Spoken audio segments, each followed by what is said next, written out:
What's going on, everybody? Mr. Thrasha here.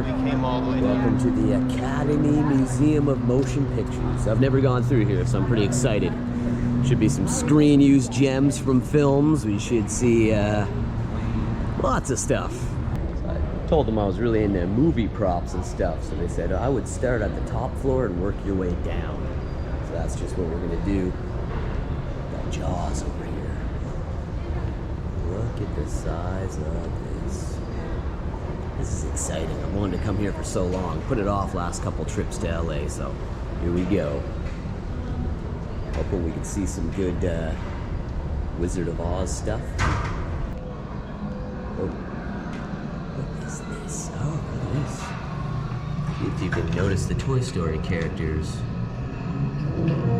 Wow, okay. There's Woody riding Bullseye. That is awesome. You got Jessie whipping her robe around. You got Buzz bouncing on a ball here. Wow. Strobe light warning. Strobe light warning. Anybody who has epilepsy or anything. Okay, this is really crazy. They're like going off that teeter-totter thing there. Oh, you got Wheezy. Wheezy the penguin. Who got shelved in Toy Story 2. She put me up on the shelf. Man, that's really interesting. Holy crap, look at this. How the heck does this work? Oh my god. Definitely be seeing some Wizard of Oz stuff in here. It's in the Warner Brothers gallery. Just over here, actually. A pair of slippers. Could these be? Look at this. Shoes worn by Maura Shearer as Victoria Page. The red shoes, 1948. These are not the ruby red slippers. Almost got me. Purple cocoa. Look at this. It's the stuff. The stuff. Prop container of the stuff from the stuff, 1985. Directed by Larry Cohen. That's pretty neat. It's the stuff. This is totally cool. It's a Wonka Bar. Wow, Willy Wonka and the Chocolate Factory, 1971, the first adaptation of Roald Dahl's 1964 novel, The Colorful Wonka Bar, is a highly coveted emblem of childhood. Yes. Mel Stewart emphasizes the bar's importance through the film's color palette. Bright orange wrapper props in contrast to young Charlie's drab gray surroundings. The Wonka. It is a Wonka. Da da da. Check this out. A pair of screen-worn ruby red slippers worn by Judy Garland in The Wizard of Oz right here. Wow. I'm in the Emerald City. There they are. There's some information on them right here. These are ruby red slippers worn by Judy Garland as Dorothy Gale in The Wizard of Oz 1939. Leather, silk, sequins, and glass and metal beads. Academy Museum purchased these with partial funds from Steven Spielberg. Leonardo DiCaprio, that's interesting. Look at that. Dorothy's ruby red slippers. Incredible. Yeah, this is an incredible room right here. Speaking of slippers, check this one out. Look at that. It's a glass shoe. It's a glass slipper from Cinderella, 2015. That's just very pleasing to the eye. Look at that. Cinderella. Screen used. That dress as well is from Cinderella. Blue Moonlight. Oh no, maybe that's from Blue Moonlight. Okay, this is from Cinderella. And over here, this is a ring worn by Ryan Reynolds as Hal Jordan in The Green Lantern, 2011. Wow, that's his ring. Another look before we leave this section at screen-used ruby red slippers. Now, there were a pair of these in the Hollywood Museum, but I was told they were not actually screen-used, even though it says that on the plaque. These ones actually are. There's a gentleman in here who attested to that. It's one of the only actually screen-used ruby red slippers in existence right here. There are supposedly a few pairs out there. Rest in peace, Judy Garland. Take another look at those. Incredible. So right up over here, the ruby red slippers. Few movies are more synonymous with color than The Wizard of Oz, with its groundbreaking transition from the sepia of Kansas to the Technicolor of Oz. Saturated landscape would be incomplete without Dorothy's iconic ruby slippers. Silver shoes in the book by author L. Frank Baum were reimagined by costume designer Adrian.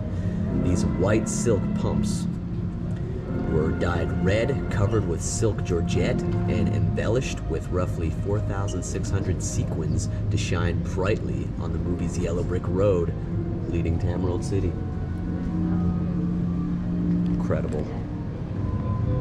One of the greatest movies of our time. She wasn't a very big girl either. These are pretty small slippers.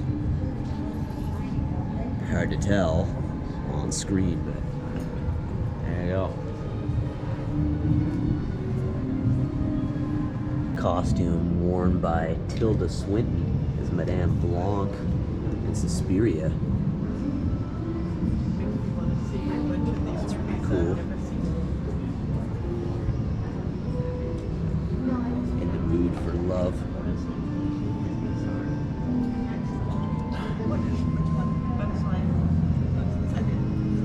There's a costume worn by Glenn Close right here as Cruella de Vil in 101 Dalmatians, the 1996 version. Cruella de Vil. Check this out. From The Shining. This is a jacket worn by Nicholson as Jack Torrance right here. He wore this in The Shining right there. That's the exact jacket you see him wearing in this bathroom scene right here. Wow. 1980. Here we got a costume worn by Shirley Temple as Lloyd Sherman in The Little Colonel, 1935, directed by David Butler. There's her little dress and booties right there. Shirley Temple wore that. Very neat.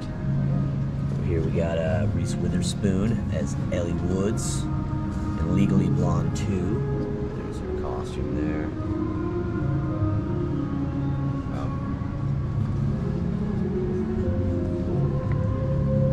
Burn book. Mean Girls. Okay, this is from Mean Girls. They even have the little dog's uniform, little hat there the dog was wearing. Wow, look at this. Little piglet. Wow, from Christopher Robin, 2018. Made of cotton, linen, and polyester and plastic. Is this a screen-used piglet? Costume used by Gabrielle Union as Isis in Bring It On in 2000. Clover's costume. We got Shrek here. Shrek. There it is. Oh.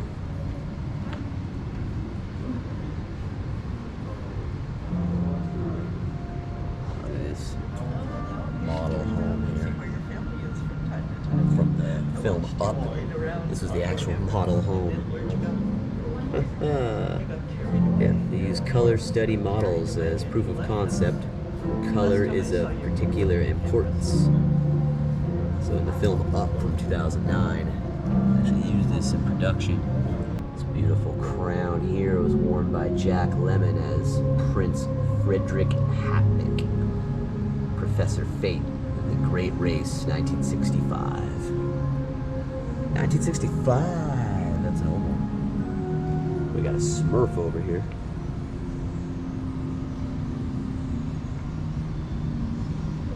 Smurfette.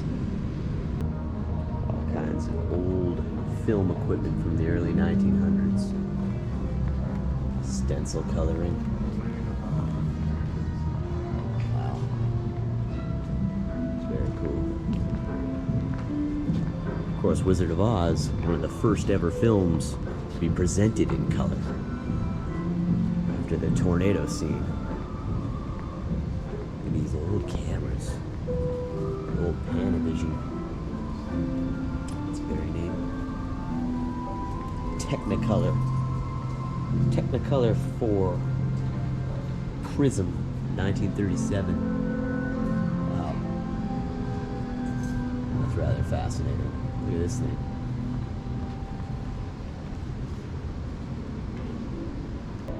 These are dye bottles used at Eastman Kodak.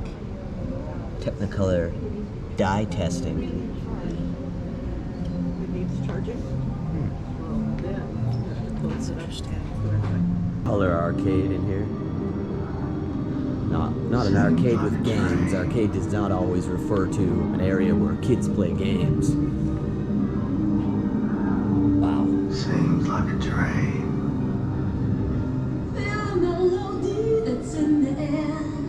They do Elvis. This is Elvis. Right here, rocking out. I'm Elvis and I came to the Thrasha Show to do some rocking. Doesn't look like Elvis? Doesn't look like Elvis? There's the guitar. There's his little slick. Right here, Elvis. As it's come to a stop, you can notice all the characters. Aliens from Pizza Planet. Oh, there it goes again. We got the army men in there. They're hard to spot though.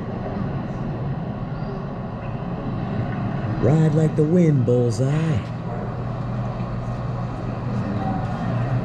That is mesmerizing. Hey, buddy. You can hear Wheezy. Okay, there's the there's the army men up there jumping off the top. They're parachuting. Breathtaking views of Los Angeles from up here. Check it out, we're entering the dome. Entering the dome. Oh, this is pretty epic. Way. Wow, it would be worth the admission price just to come up here and get this spectacular view.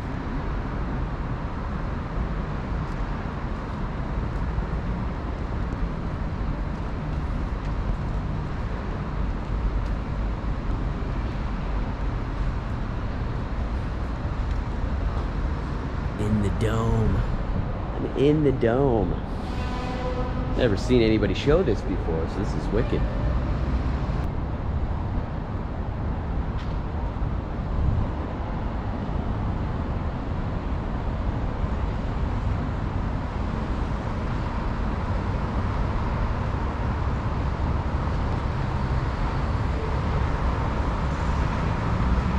It presented me with my Oscar. My Oscar right here. Gonna head into the Oscar experience section. Look at the view from up here. So another angle of that sphere. Got the Hollywood Hills over there. Alright. East West Bank Gallery, Oscar experience.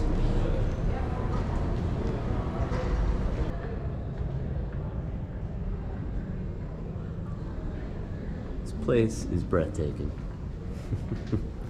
Impossible to go over every little nook and cranny because it's pretty big and I don't want to cover everything, so you can come here yourself.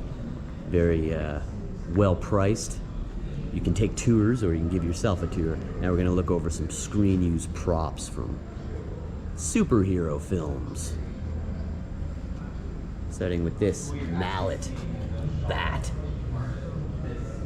This was used by Margot Robbie as Harley Quinn. Not huge on that film, but some of you maybe. Screen used Harley Quinn costume. I've never really seen that, but that's the costume, screen used. Check this out. There we Here you got, yes. Costume worn by Lawrence Fishburne as Morpheus. This was a costume prop here. Used in Alien, 1979. He actually wore this on his head after Ridley Scott hired Swiss artist H.R.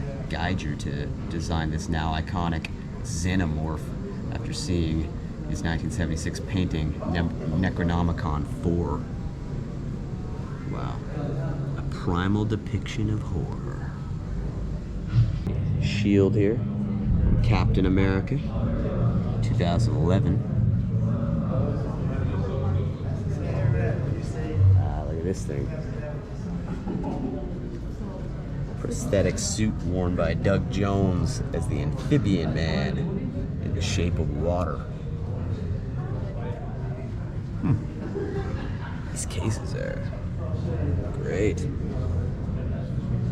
that's creepy.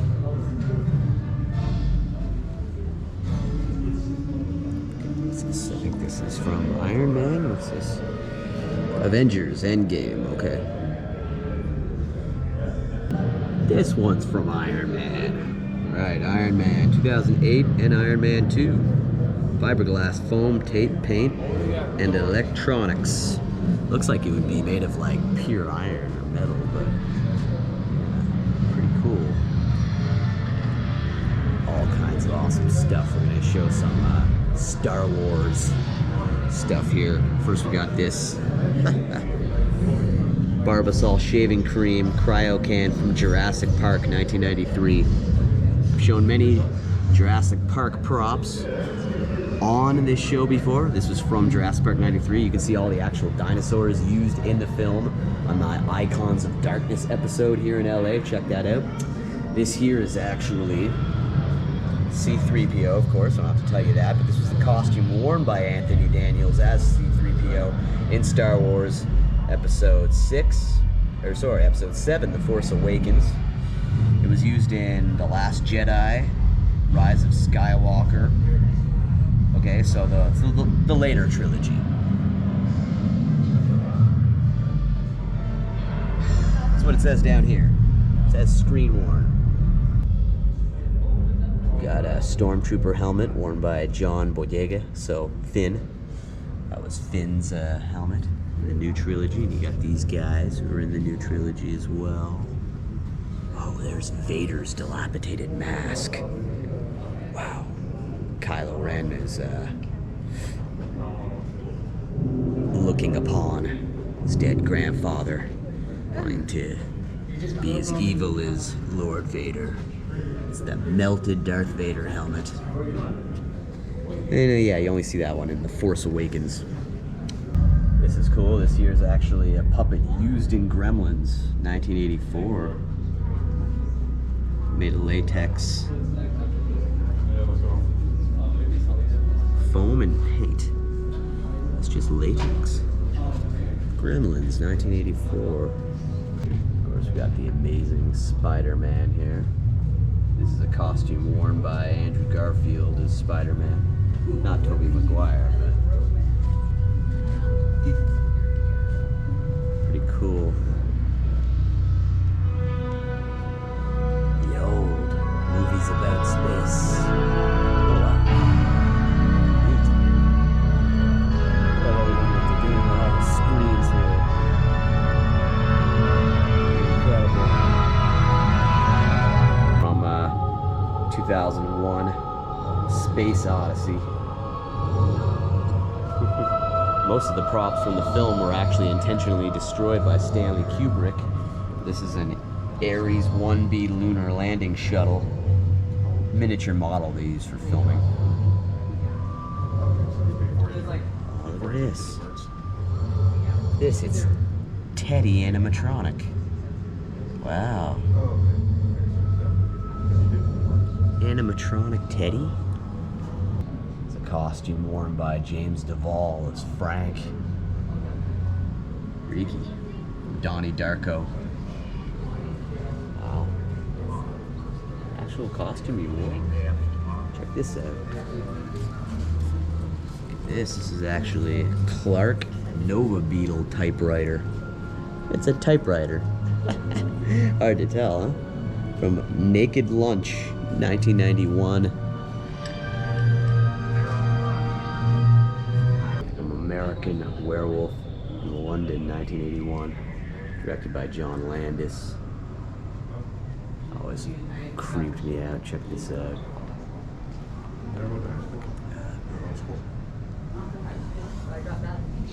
Some concept drawings.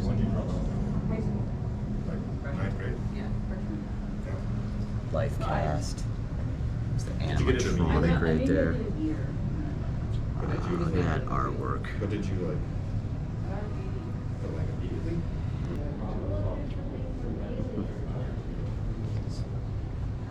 Frederick March as Dr. Jekyll. Mr. Hyde remodeled from March's 1931 life mask. Wow. My Jekyll doesn't hide. It changes color. This Jekyll doesn't hide. 1931, right? 1931. Another classic from 1931. Like Frankenstein and Dracula. Been a long time since I've seen that one. And now I'm gonna wanna watch it. Oh, he's like the Hulk. You wouldn't like the Hulk when he's angry. Change color. Change it. Change. There he is. What a beautiful man. Actually, it was pretty creepy. Dr. Jekyll and Mr. Hyde, 1931. Got a bit of the film on right here. Unused footage from American Werewolf in London. It's hard to say. It's probably the best werewolf film.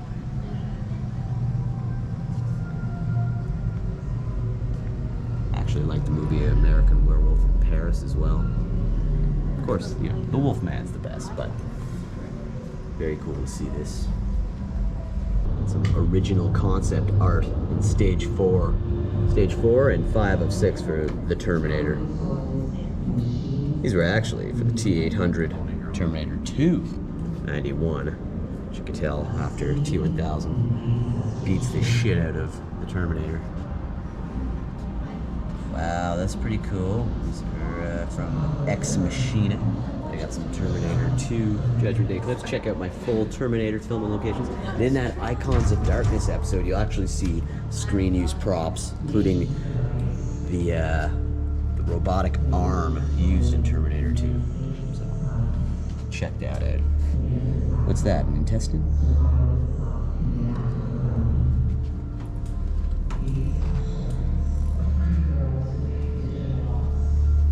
What is going on? Yeah, welcome to Barbie Land. I thought the color is very pleasing to the eye. I really enjoyed, you know, the color, of course, which you imagine a Barbie film. It's going to be a lot of pink color and stuff. I love that. This is very nice. I just thought the film in general was like, why am I watching this? What is the point? And then I was actually trying to like focus on the acting, but it was like, but in a film where there's really no point, I had to shut it off. I was like, this is dumb. I feel like this is going nowhere right off the bat. Even though the color is very pleasing to the eye. Similar to this wristband they gave me. This is pretty cool. I was a big fan of Beauty and the Beast when I was a kid. These are from the film in 2017. This is Din Don. This Lumiere, of course. I never actually saw this film, but it was just a huge fan of the cartoon, of course. I mean, the Disney film. Descending to another level of cinematic awesomeness.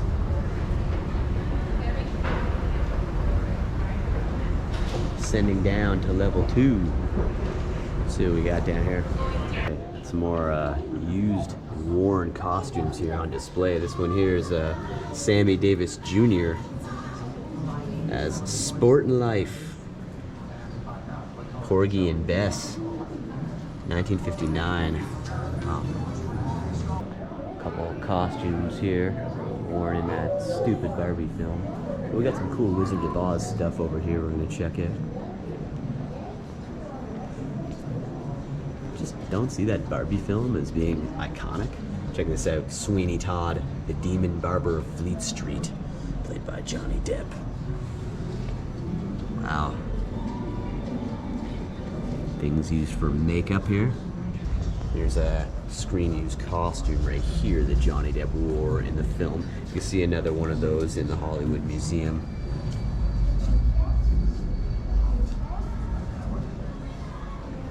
You're gonna have to talk over this, but a classic movie written and directed by John Singleton from '91, Boyz in the Hood right here.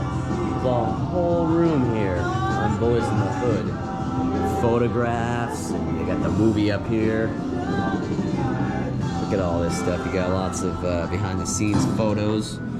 There's Ice Cube, Cuba Gooding Jr. Started thinking, man. Yeah, that's pretty cool. I know my buddy Scott on Tape has done the filming locations for that. I've never actually done them myself, but I don't care about what's going on in the hood. Screen used. It's one of their hats. I'm guessing that was Ice Cube's hat, perhaps. Yeah, these are the stress balls used by Lawrence Fishburne as Furious Styles. And yep, that is a snapback hat worn by Ice Cube playing Doughboy. Yeah, this movie went on to a lot of fame. I mean, holy shit. Major influential. Still talked about today. A pretty cool handwritten diary by Ingrid Bergman titled My Interest in Theater. Between 1929 and 1944, he used this diary. Casablanca. Oh, had to watch that in media class. And then do a test on it. I think I may have failed it.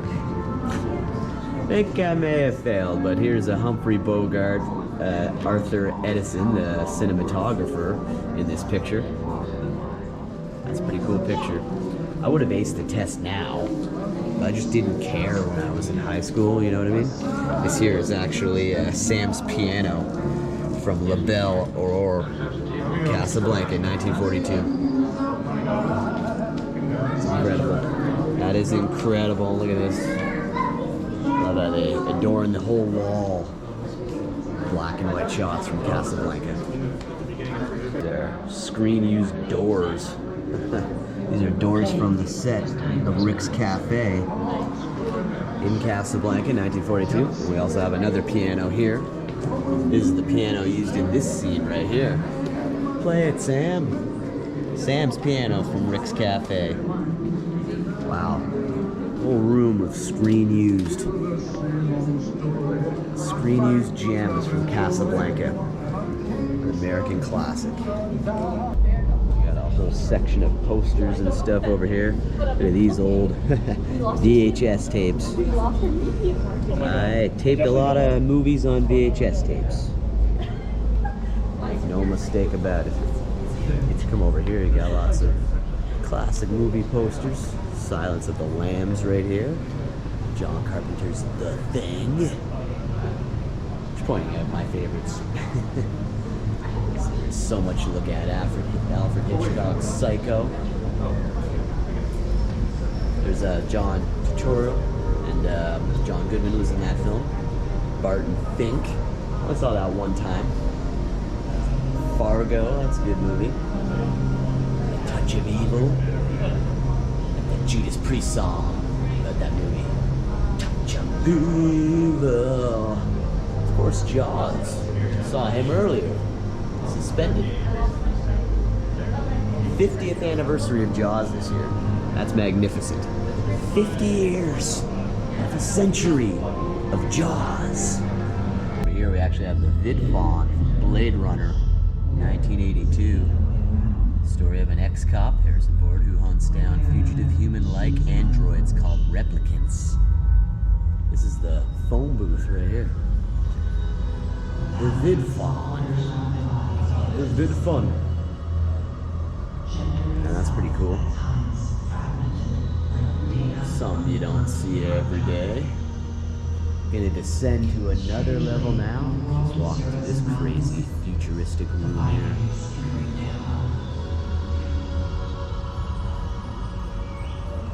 Voices within me are asking new questions. Where does technology come from? This looks cool.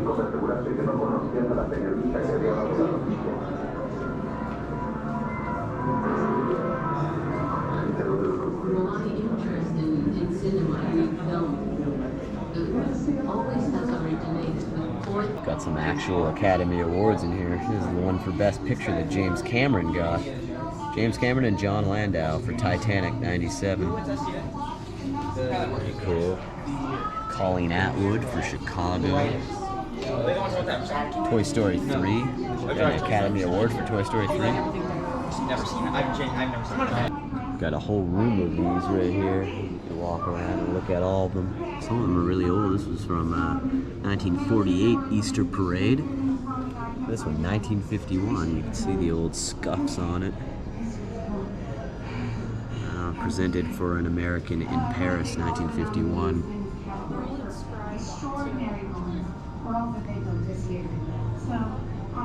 These here are costumes worn by Nicole Kidman and Ewan McGregor in Moulin Rouge. Yeah, that's pretty nice. Very snazzy. Dang. Nicole Kidman wore that. Got some Wizard of Oz. These concept illustrations and makeup and wardrobe test photographs show the evolution of the key character looks in the Wizard of Oz. At one point, the Wicked Witch, played by Margaret Hamilton, was conceived of as a far more glamorous character, with Gail proposed for the role, but then Judy, as Dorothy, alternative makeup, hair, and colors. This is everything before their final look, right? There's a scarecrow, and it was gonna look like this, and there's your final product. I'm glad they didn't just have them looking like that. There's the lion. Hair and makeup for the cowardly lion. Here's Judy Garland's. I mean, she pretty much looked the same. Wow. You can really tell how young she was in that photo. And her profile pic right here. There's her, the legendary Toto. Look at her there. This is the witch that haunted my dreams as a kid. I think I might have told this story before, but I still remember a vivid dream I had of the Wicked Witch cackling at me, and I punched her in the face, and her eye was all mangled after. Still remember that dream. Pretty. Scary. Oh, look at this thing. That is neat. That is neat. Look at this here.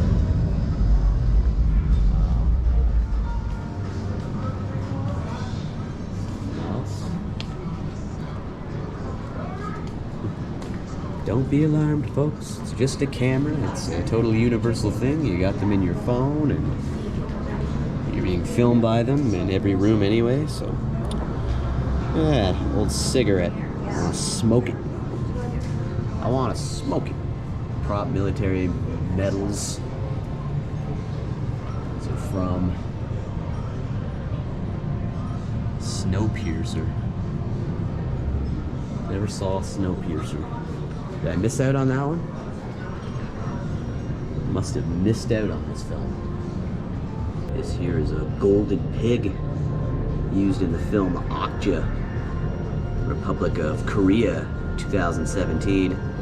Mia offers this golden pig in exchange for Okja's freedom during negotiations with Mirando Corporation executive Nancy Mirando. The scuffs and scratches seen on the prop are remnants from its use in the film. Another one over here. This is from Okja as well.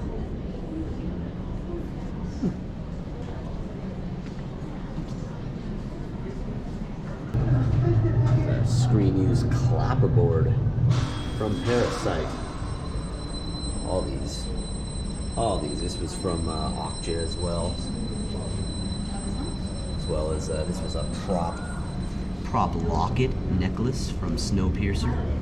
I have not seen the movie, but somebody might find this cool. There's another clapperboard from Okja and a prop acupuncture kit from Mother, 2009. Use a rocket for earthquake sounds. Use a The balloon. clatter of a weathered old garage door is the off-screen temple movement. These are all for Indiana Jones. Interesting. The recording of a car rolling in gravel, slowed down, becomes the giant boulder. I said that squeezing a balloon is the sound of rock moving, a large tree falling. It's like an earthquake. Now, music is composed to fit the action.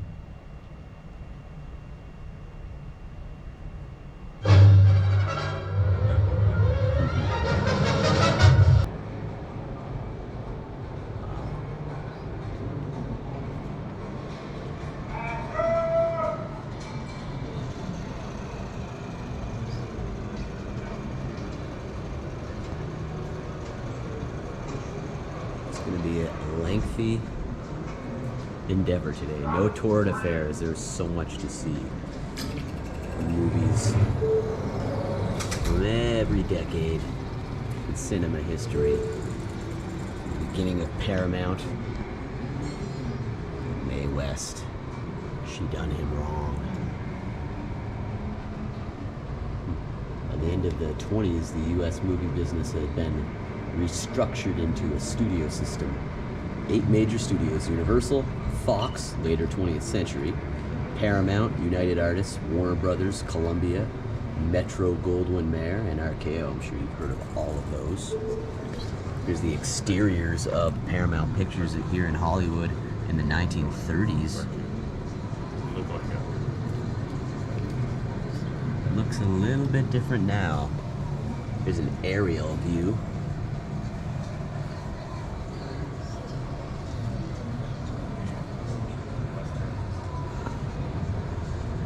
Columbia, Platinum Blonde.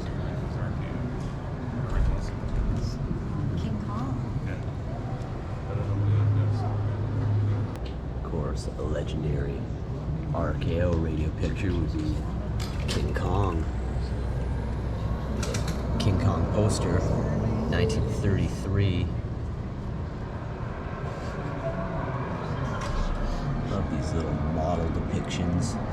There's a scene from Rio Rita, 1929. Also done at RKO Studios.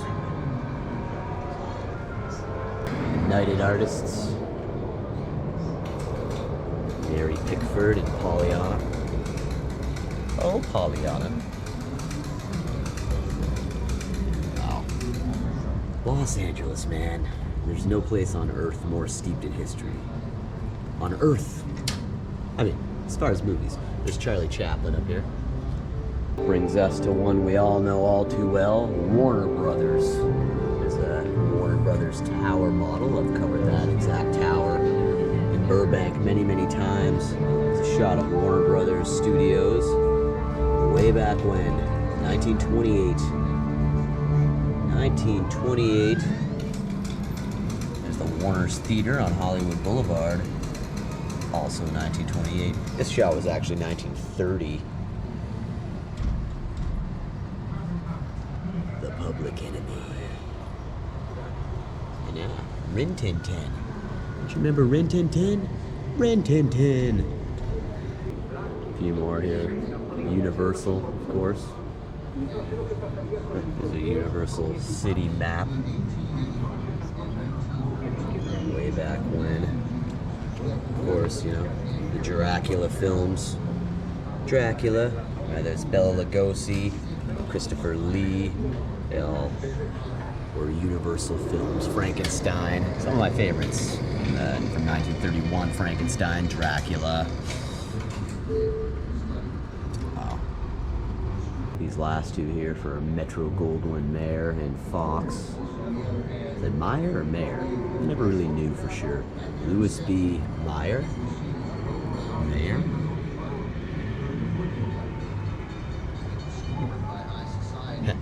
Claiming to have lost his Russian birth records, Louis B. Meyer patriotically celebrated 4th of July as his birthday in his life. He was responsible for MGM. Of course, Fox. Everybody knows Fox.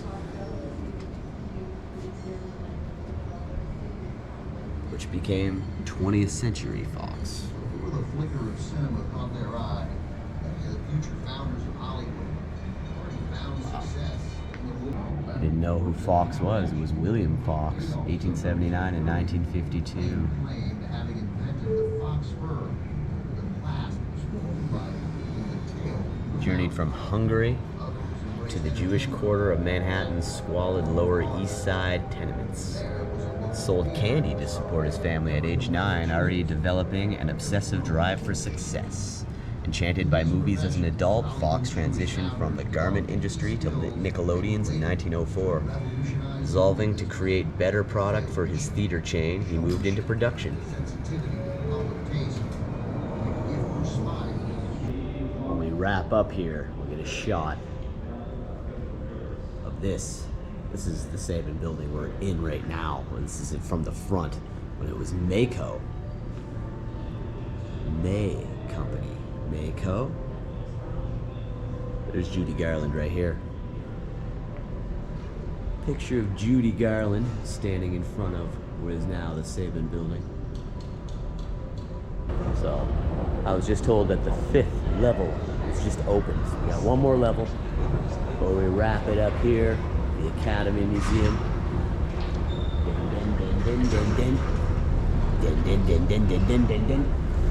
Very careful.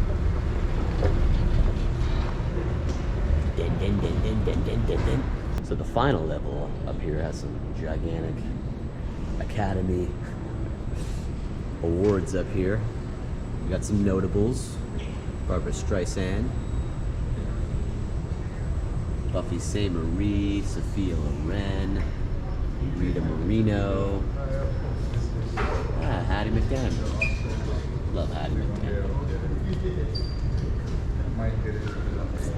But the real reason for coming up here is just to get an incredible view. We're going to show that before we descend back to the ground and finish off the episode. Right where Judy Garland was walking. That picture just showed. Check out this view.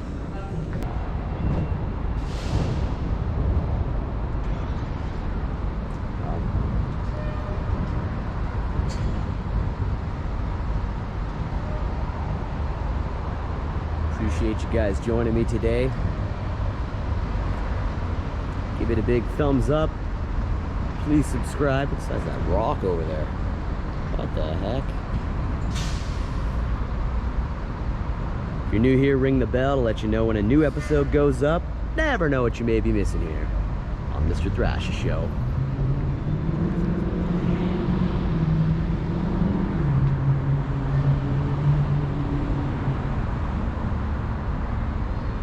Hollywood. Hollywood. Look at this dome. Intense.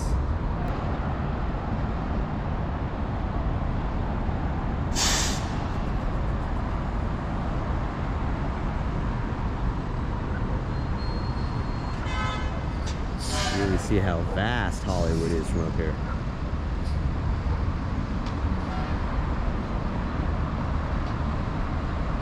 Incredible.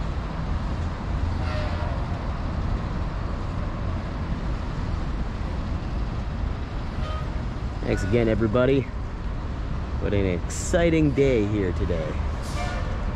The Academy Museum. I'd come back. I'd come back.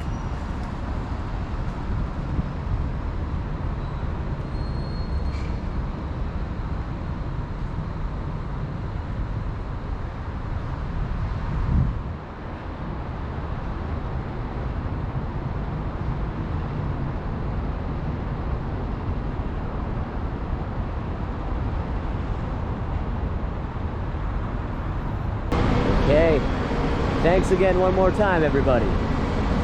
Academy Museum. Incredible experience. This is where Judy Garland was crossing the intersection right here. Like I showed in that photo on the wall.